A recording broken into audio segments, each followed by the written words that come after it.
What a big scare everyone had. Yeah, because to end up in the grass at 130 km an hour with Formula 4 in the middle of the pack at the start, it's scary. Motorsport is dangerous, let's not forget that. From the outside, everyone got scared. Attenzione, caos, subito! But from the inside, fortunately, I'm used to it by now, and I never scare when I race in cars. In motorcycles, yes, I had a lot of fear, but not in cars. That situation I found myself in would have been potentially deadly. You know, if I carried flat out and re-entered the track perpendicularly, those behind me would have hit me at 170 km an hour, which is the most lethal dynamic. Exactly the one where Delano Van Toff lost his life in Formula Regional last year in Spa. And that's also why I always study serious motorsport crashes, to study the risk and try to prevent it when I race. Instantly, here, my brain sensed the risk. And instead of keeping flat and resisting in the grass, risking losing the car and making a mess, I lifted before getting into the grass. I lost many positions, of course, but I came back to the track in one piece. I saved the car, I saved the skin, and actually the championship too, because with the winner's penalty, I finished P2 behind Fraboni, who now has a 13-point lead over me in the standings. I have to recover those points. And the only way to do that is to finish ahead of him. 36 degrees Celsius. The heat is exhausting. And between race 1 and race 2, I also race Lotuses. Race 2 Formula 4 will be very important, and to aim to win it, I chose an extreme strategy. Number 1, in the Lotus race, I just ran with the windows open and without pushing to the limits, so as not to burn too much energy. Number 2, we shot ourselves a second set of new tires for the race 2 in Formula 4. Yeah, because you can use 9 sets of tires out of 7 racing weekends. And I'll probably be the only one driver new tires. And I can't waste this opportunity.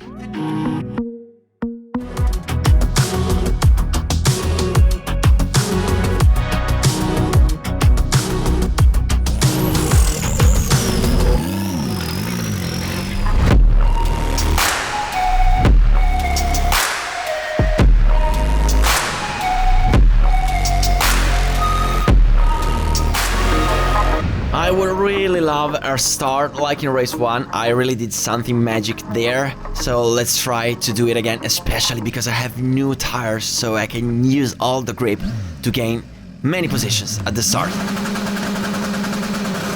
Let's go. The start was good, but not the best. But now, I have new tires. I have to take advantage of it in the first corner. Curvone, flat out, and now in the Cimini. I will see what happens. I can see how I can take advantage of the extra grip that I have. Give me all the slipstream that I can. Look at this. They cover the inside. I can try the outside to pass them with the extra grip. Look at this. Look at this. Look at what I just did. Crazy maneuver, double overtaking the outside, and now I can see Mariani and Antoniello fighting for the lead. I should not take the risk of engaging them now in the fight. Let's see what happens now in the braking. Side by side, Antoniello in the inside. He lost the rear. Whoa! What did I dodge? Man! Che rischio, Mamma mia! What I risked! Thank you, brain, for having made me do the right choice. Damn! Now I am P2 behind Mariani. I need to overtake him as soon as possible. Cazzo di Antoniello! Antoniello si va a girare e viene per fortuna evitato dal resto del gruppo. Peccato per Cosimo Antoniello che era al comando. Safety car. Qualcosa safety car in pista.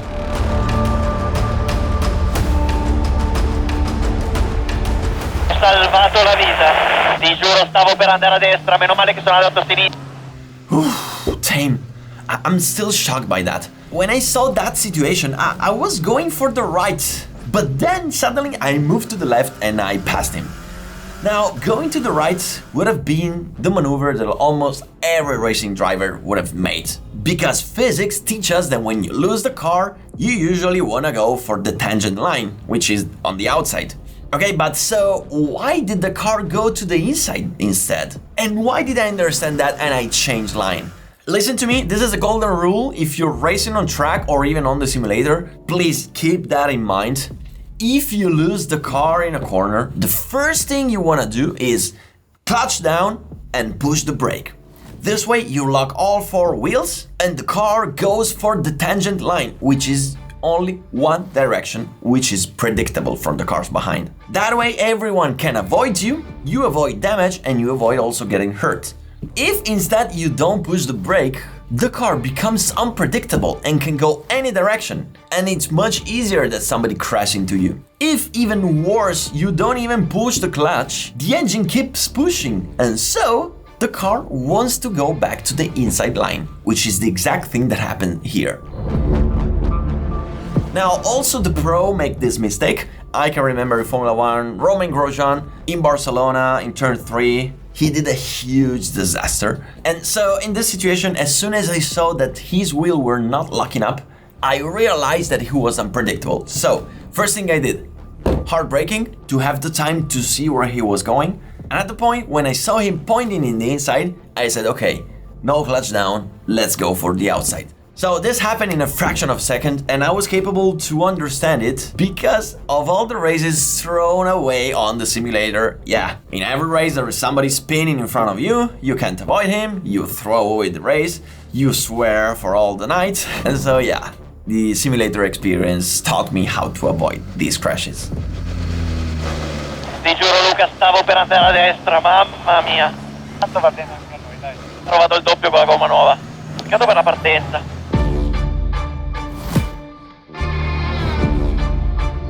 E ora tra poco dovremmo assistere al restart, una volta rimosse le vetture di Antoniello e Casarin. Mariani al comando, Naska in seconda posizione, e anche Patrick Fraboni ha avuto uno start complicato e si trova soltanto al 7° posto, scavalcato anche da Coppola.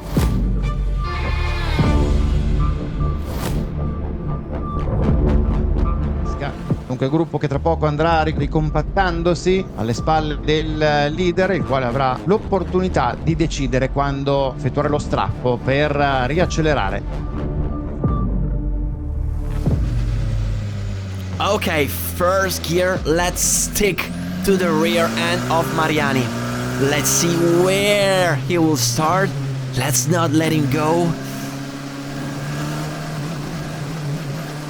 Throwing brake. Oh, let's go. Great start from Mariani, but also great start from me. Now, I have the chance to overtake him on the first braking. Let's do the Roma as fast as I can. Look at this, look at the extra grip that the tires gave me. I can try to overtake him. Give me the toe, give me the slipstream. I can easily overtake him before the Curvone. That's going to be crazy. I'm not lifting. We will be doing it flat out, side by side, wheel by wheel. I can't believe it. In the outside, in Curvone. Boom! What did I do? That was really scary. But that's how you gain the lead. And now, let's go! Con Naska incollato alle spalle di Lorenzo Mariani, vediamo il tentativo all'esterno del Curvone, fianco a fianco, Naska all'esterno, deve però tentare questo incredibile attacco all'esterno da parte di Alberto Naska, che riesce a superare Lorenzo Mariani. Strepitosa manovra da parte di Alberto Naska all'esterno, al Curvone, a oltre 200 rari, si porta al comando. Okay, so I don't know where Fraboni is, but I saw him starting badly. I almost can't see him, so this is going to be an easy win. So, you know what? New tires, I want to save them for the next race, so I slow down the pace and save tires.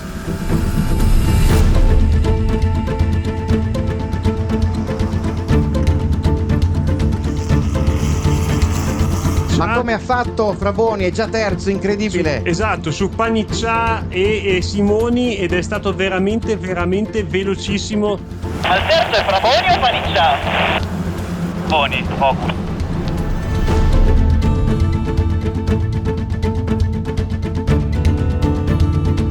Patrick Fraboni nei confronti di Mariani all'interno, questa volta al Curvone. Mariani deve cedere la seconda posizione con Patrick Fraboni, ora primo inseguitore di Alberto Naska. Fraboni terzo? Ora secondo. Come cazzo fa a essere da lì? Seriously? Come on, how is it possible? He was on used tire. How can he be so fast? Now I have to push for real.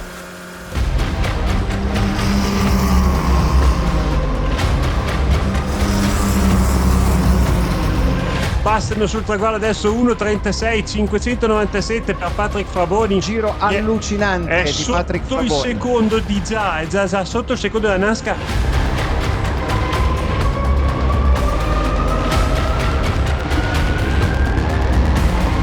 Per Naska sarà durissima perché Fraboni ha un passo che gli altri non hanno. Che tempi sul giro fa Fraboni? 6:7. God damn it, he's already there. How is it possible if he's driving on used tires and I'm driving on new tires? But the thing is that it's just him. I see nobody behind us. Certo, lui è la scia. Okay, now in the first sector he will gain on me because he has the slipstream. I want to see in the other corners. Now we get to Campagnano. Very hard braking. This is a lockup that I don't need to do with these tires. I need to preserve these tires for the next race. Now, let's see what happens now in these low corners. Hard braking. He's there. Close to me. I had a better traction and I gained a little bit. But now let's see in the next two corners where you really want to have some grip in the front tires.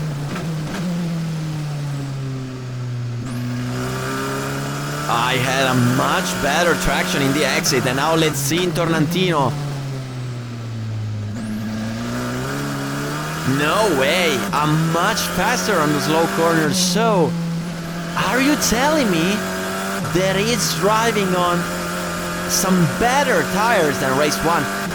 I don't know what to say, I don't know what to think. So, the thing is that, okay, he's going to be faster in the first part of the track because of the toes, but I'm going to be faster in the second part of the track. That's how I'm going to do it. Quanto manca alla fine? 4. Okay, 4 laps to go. I started to have an idea about how Fraboni is so fast. But I will wait until the end of the race to verify this. Anyway, he's going faster in the first two sectors because of the slipstream. However, I'm going faster in the last two sectors because probably have more grip. So, what else can I do if not just push like crazy and do everything I can to bring this victory home? So head down and we start to push for real. I drained the last of my remaining energy, the last sprint, for the last race of the day that could be worth the championship. I need those 5 points like gold.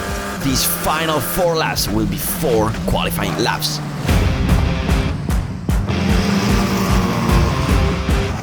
Naska ha ripreso qualcosina nei confronti di Fraboni.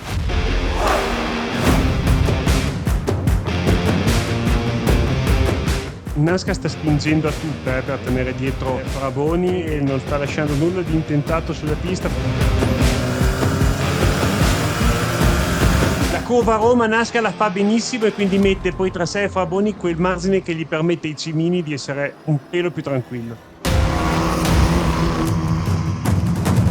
L'ultimo giro questo? Penultimo, bene. 2 minuti alla conclusione, 8 decimi il vantaggio del Alberto Naska.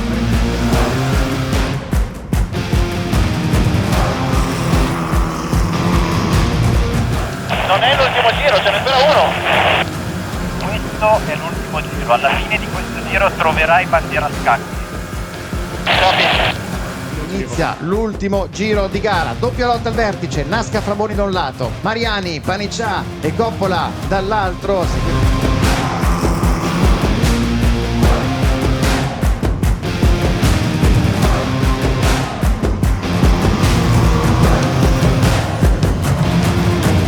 Scacchi è già pronta per accogliere il vincitore di questa gara 2 della FX Pro Series, Alberto Naska. Andiamo!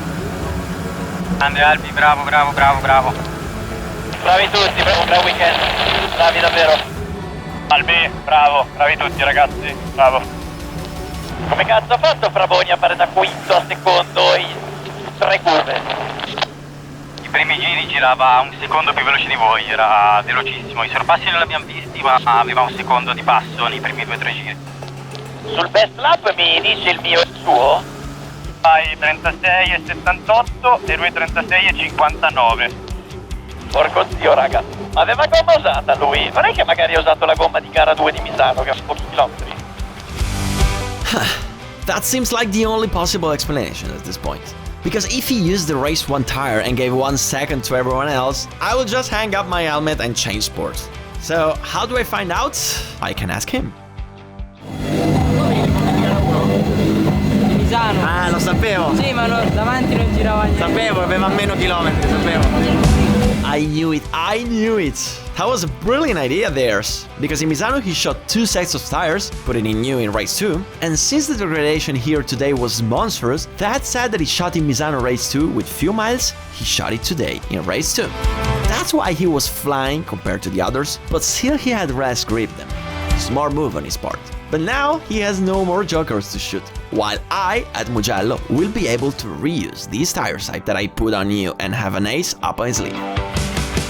This win is so important for the championship standings. Right, but where do we stand now?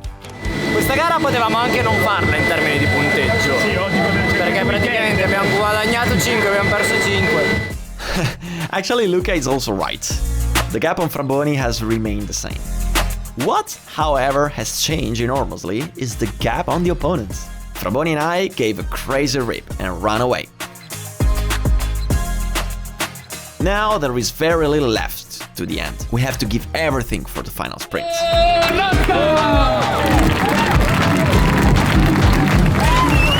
There is 1 round left in Mugello, after which I will go to the final round in Misano, where there will be double points. That means 2 things. Everything is still wide open, however it goes in Mugello, everything could turn around in Misano. Right now there is no more budget to do testing, so I will have to, even more than usual, train on the simulator to try to do the impossible. I believe in it, until the last lap, until the last corner.